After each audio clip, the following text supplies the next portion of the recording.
ngayon sa The Terraces Ayala, Cebu, Center Cebu City. Ako ang pinakamagandang nilalang sa balat ng lupa at ako si Philip Niobian. At ito ang pinakamagandang episode sa lahat ng tao, ang Malay Mo Mag-Work.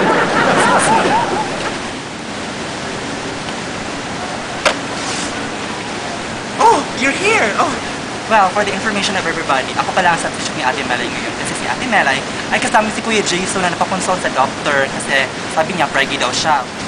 Well, speaking about consulting, ating topic ngayon ay tungkol sa effective consulting ng mga management consultants. So, paano nga ba magiging isang effective na management consultant ng isang tao? Narito ang 5 ways.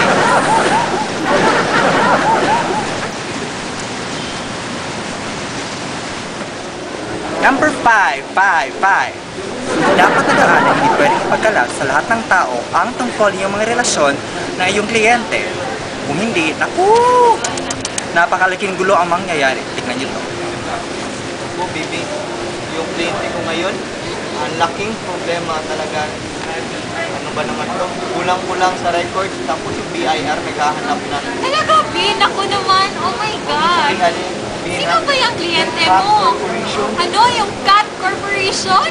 Oo. Nako, ang pangit naman talaga ng Cat Corporation na yan. Magsasara na ata. Nako, dapat lang kasi ano mo, ayoko talaga ng Cat Corporation na yan. Oh my God! Sige, halika na. Mr. Kawada, I'm very disappointed. Bakit mo sinabi sa'yo? You're fired! Kita? Yan kasi. Tikas ang ulo. Naku. Number 4. Dapat tandaan na bawal ang lowballing. Ano nga ba ang lowballing? Ito ay ang pagbababa ng presyo ng mga consultant para tanggapin ng mga kliyente ang kanilang serbisyo. Well, ito ay nakakasira sa kredibilidad ng mga serbisyo ng mga management consultant. Kaya ito ay dapat i-avoid. Just like what other people say, always give it your best shot. Diba? Tingnan nyo to. Ano bang klaseng consultant to? Ay, ang late. Tapos dito magpapakita sa, hindi naman restaurant. Ang init pa dito. Nakalit, ano naman kasi? Ikaw ba si Miss Kat Yere? Ha? Bakit? Ako si Ralph Gonzales, ang konsultant. Tawagan mo. Ikaw yung consultant. Ba't ang late mo? Hindi natin pag-usapan ito. Sige. Diretso na tayo sa usapan. Sige, ito yung problema ko. Kasi yung consultant ko before, meron kasalanan sa kasi kaya pinire ko na. Tapos ito nga pala yung financial statements. Teka, bago natin simulan yan, ako ang magdedesisyon sa lahat ng gagawin ko. Okay? Pero yung... Ako na magdedesisyon. Ito lang yung rates ko. Ang mura. Ang mura naman compared yung former consultant ko. Anong klaseng servisyo magagawa mo sa ganito lang na presyo? Ako ang bahala dyan. Huwag ka nang salita. Sige. Pero dapat maganda din yung quality, Of course. Bakit naman hindi? Sige, kukunin na kita. Ikaw na yung consultant na bago ng amin ko. Yon ay isang napaka major na bad na gawain ng mga consultant. Huwag niyong gayahin yun. Don't try this at home. Diba?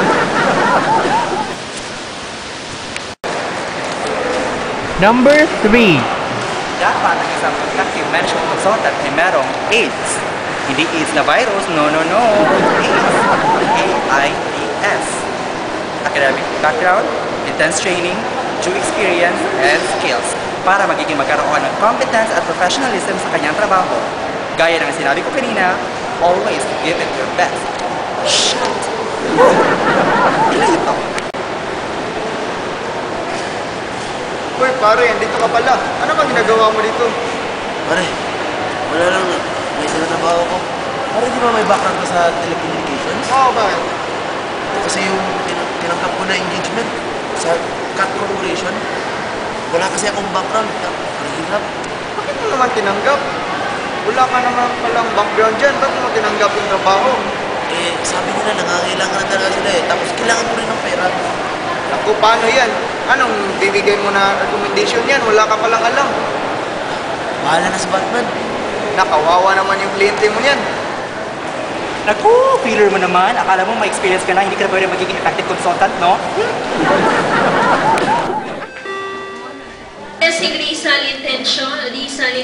Please tanong 65. Dapat tandaan na bawat araw ay araw ng kalayaan. In English, Independence Day. Independence. Sa world of business, hindi dapat pwede maging isang management consultant at external auditor ang isang tao for the same company at the same time. Whew! Nakapagod yun na. Well, ito ay nakaka-impair ng objectivity, professionalism at independence ng isang external auditor at ang kumpanya. Narito, panoorin nyo. Uy, ang gaganda naman ng brand nito. Oh, ang lalaki ng padding girl. Oh. Ay, nako girl, alam mo ba? May yung consultant na na-meet ko kanina, parang incompetent. Kasi ang mura niya eh. Compared doon ni Mr. Cabalda. Ganun ba? Ako nga kaya plano ko, mag-think ako na palitan na naman siya. Kaya lang, wala akong kilala. Ako, girl, mag-resign ako bukas. Tapos, ikaw yung consultant ko? Oh, pwede yun. Pwede talaga yun. Bongga-bongga to. Yung, teka lang, audit ka noon, tapos ngayon, consultant naman. Pwede ba yun? Tama! Pwede ba yun? Parang hindi. Sa bad sign. Wait. Ganun ko na site ito. Miss, may site ko sa'yo. Number 1. Ang ating number 1 ay overpricing. Kung saan nag-charge ng mga unreasonable high fees ang mga consultants sa kanilang mga clients. Dapat tandaan, hindi masyadong mataas ang mga presyo na charge sa kanilang mga clients, lalong-lalo na kung hindi naman masyadong maganda ang serbisyo na binibigay. Dapat tama lang, sakto lang, di ba? Tignan niyo to. Ay, nandito na pala yung bill. At ang laki-laki naman ito. Bakit umabot sa ganito? May mga meals expense sa Albertos. Nag-check-in pa ng Marco Polo, nag-spa, nag-salon. Ano ba naman to? Tawagan ko nga. Talaga tong babaeng to. Napaka-tsaka. Ay, naku, tumawag pala si Boss Ava. Teka, sasagutin ko. Ay, yes, boss! Hi! Good morning! Anong sadya mo? Hello, good morning, Sir Biol. Ano ba naman itong nasa bill mo? May mga Marco Polo ka pa dito, may Albertos, may mga spa ka pa, at sa The Spa pa. Ano ba ito? Pumunta ka ba ng Cebu para magpa-spa? Ano ba yan? Ay, natanggap ko na pala yung bill. Ha? Ano, alam mo na, kailangan kasi maganda yung hair ko, yung body ko, yung face ko, para maka-concentrate ako, di ba? Oh, maganda kasi yung spa sa Cebu at nag-overnight ako dun sa Marco Polo kasi hindi ko matapos-tapos. Ang hirap-hirap naman ng kumpanya mo. Ang lugi, malapit na yun malugi. Ha, okay lang yun. Napaka-richness mo naman. Pwes, hindi na ako magpapakonsult sa iyo. Goodbye. Adios, patria adorada. Ha? Oh, bakit? See? I told ya. Di talaga pwede ang overpricing. Ang dami pang miscellaneous expense. At tapos papa, ang kapal talaga ng mukha. Ba talaga yan? At yan ang ating 5 tips kung paano maging isang effective na management consultant.